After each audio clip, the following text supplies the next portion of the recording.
Bonjour, bienvenue sur Fast Food Clean, j'espère que vous allez bien. Alors aujourd'hui on se retrouve pour une vidéo très spéciale. On va parler théorie du complot, on va parler mythes. On va découvrir ensemble 6 mythes autour des fast-food. Préparez-vous, ça va être grandiose. Alors j'en avais très rapidement parlé dans la vidéo fast-food vs restaurant. Rappelez-vous quand j'avais dégusté le fameux burger, il y avait une trace très particulière sur le pain. Suite à cette vidéo, j'ai eu beaucoup de commentaires en me disant ouais c'est vrai qu'il y a des mythes autour des fast-food. Et bien aujourd'hui c'est ce qu'on va découvrir ensemble, mythe ou réalité. Aujourd'hui on va découvrir tout ça. C'est parti pour l'analyse de 6 mythes autour des fast-food et on commence tout de suite par le premier.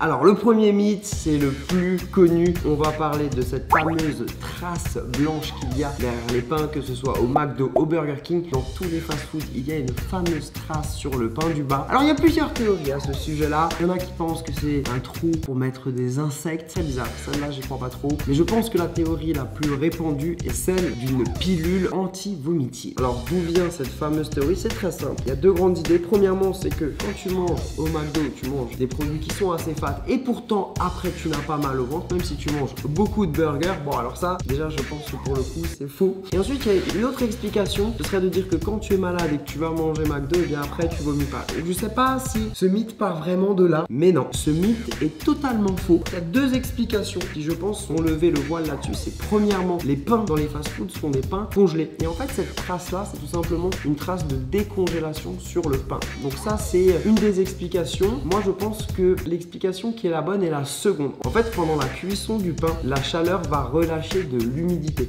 comme de la condensation, une goutte d'eau. Et en fait, cette goutte d'eau, elle est piégée sous le pain à un endroit bien précis et c'est ce qui va former cette trace blanche. Puisque à cet endroit-là, comme il y a de la condensation et de l'eau, le pain n'arrive pas à cuire. Ce qui explique cette fameuse trace blanche. Alors non, ce n'est pas une trace pour mettre une pilule dans le pain, c'est tout simplement une trace issue de la cuisson. Alors, le deuxième mythe, je suis sûr et certain que vous avez déjà vu cette fameuse photo. C'est une pâte rose qui théoriquement est utilisée pour les nuggets. Donc c'est ce qu'on appelle du pink slime. Mais alors, qu'est-ce que c'est que cette fameuse pâte? De quoi est-elle composée? Eh bien, c'est très simple. À l'intérieur, il y a principalement de la viande, des graisses et des tendons. Donc tout ça est broyé, mixé. Je mélange.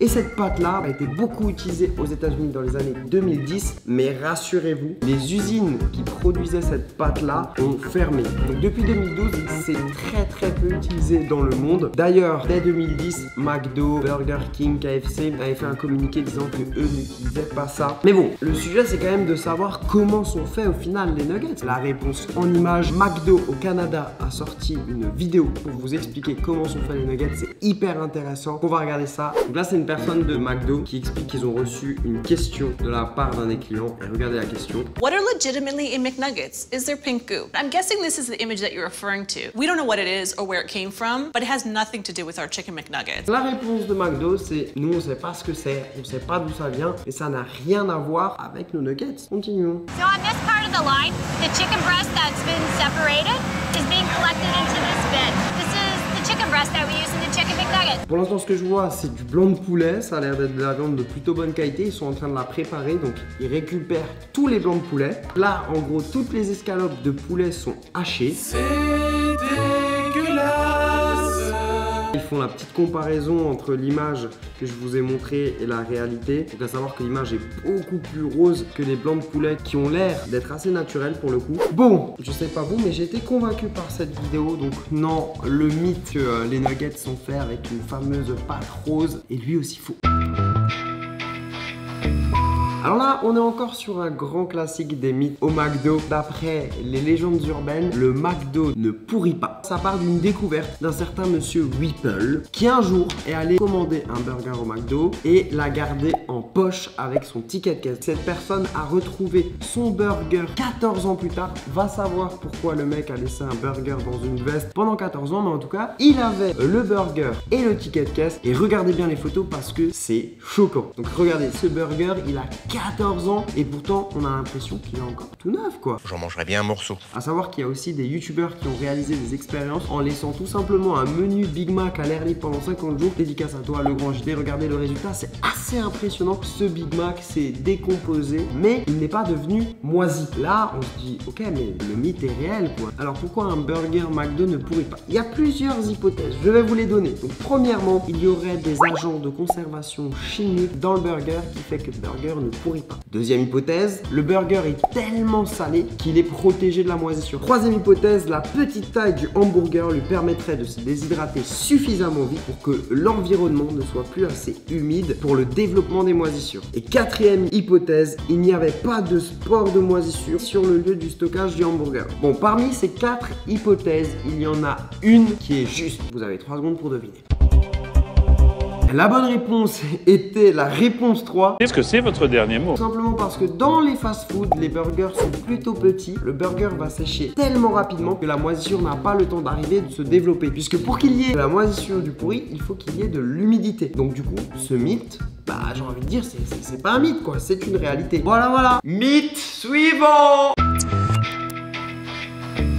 Alors à savoir que depuis les années 2000, il y a un mythe autour de KFC. Apparemment, ils utiliseraient des poulets modifiés pour pouvoir avoir tout simplement 6 cuisses de poulet par poulet. Il y a beaucoup d'articles qui parlent de ça et il y a d'ailleurs eu des procès. Je vais vous raconter toutes les histoires. D'abord, quelques images. Regardez, donc là, on voit ces fameux poulets qui sont génétiquement modifiés. De mon côté, ça me paraît pas possible. Alors, d'où vient ce mythe autour de ces fameux poulets modifiés? 2 hypothèses. Premièrement, ce serait une blague. Je ne sais pas qui fait des blagues comme ça. Ou alors, deuxième hypothèse, ce seraient des concurrents de KFC qui auraient tout simplement créé ce mythe-là et surtout l'auraient diffusé sur internet. Et à savoir, KFC a attaqué en justice ces entreprises en Chine, donc leurs concurrents, pour avoir diffusé ces images-là. Donc je pense que ce mythe est monté de toutes pièces pour concurrencer KFC. Je ne vois pas comment c'est possible. Ils ont été très forts parce qu'il y a beaucoup de personnes qui ont cru à cette histoire-là. Et maintenant, on passe au mythe suivant.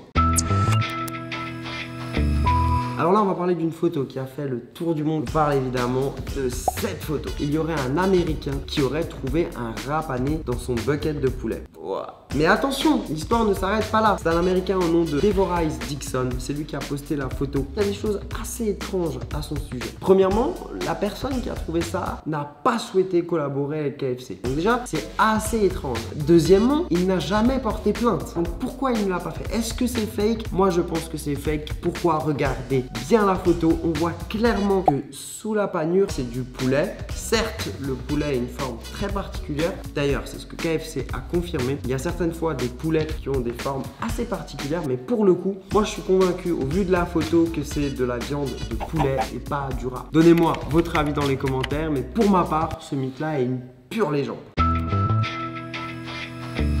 Alors là, on va parler des fast-foods en général. Il faut savoir que dans les fast-foods, il y a certains produits qui paraissent beaucoup plus sains que d'autres. Typiquement, une salade. Quand on va dans un fast-food, on se dit c'est sain, je vais pouvoir en consommer. Eh bien, c'est totalement faux. Tout simplement pourquoi? Parce que dans les salades au fast-food, il y a énormément d'assaisonnements qui sont très riches et gras. Il y a plein d'ingrédients dans la salade qui font qu'elle est extrêmement calorique. Du bacon, du fromage, des œufs. Donc ça, c'était un mythe assez court, mais non, les salades ne sont pas saines dans les fast-foods. C'est tout l'inverse. D'ailleurs, il y a une étude qui est sortie aux États-Unis qui dit que la meilleure façon de manger sainement dans un fast-food, c'est de prendre uniquement 1 ou 2 burgers, pas de frites et juste une boisson. Donc les salades, ce n'est pas une bonne idée si vous voulez manger sainement. Déjà, premièrement, n'allez pas au fast-food. Mais surtout, si vous y allez, ne prenez pas une salade parce que c'est plus gras qu'un burger. Autant prendre un bon burger et faites-vous plaisir. Ça y est, on a passé en revue 6 légendes autour des fast-foods. Je pense que vous en connaissiez déjà certaines. En tout cas, j'espère que je vous ai fait découvrir certaines histoires. En tout cas, on a vu ensemble que la plupart de ces histoires étaient complètement fausses. Mais si vous connaissez d'autres mythes, n'hésitez pas à me les faire savoir dans les commentaires. En tout cas, si ce genre de vidéo vous a bien plu et que vous souhaitez voir un épisode 2, n'hésitez pas à me le faire savoir en likant cette vidéo. Vous pouvez aussi vous abonner à ma chaîne si ce n'est pas déjà fait. Pour ça, c'est très simple. Vous allez en bas de cette vidéo et vous cliquez sur le bouton rouge pour vous abonner. Moi, je vous dis à très vite et sur ce, ciao ciao!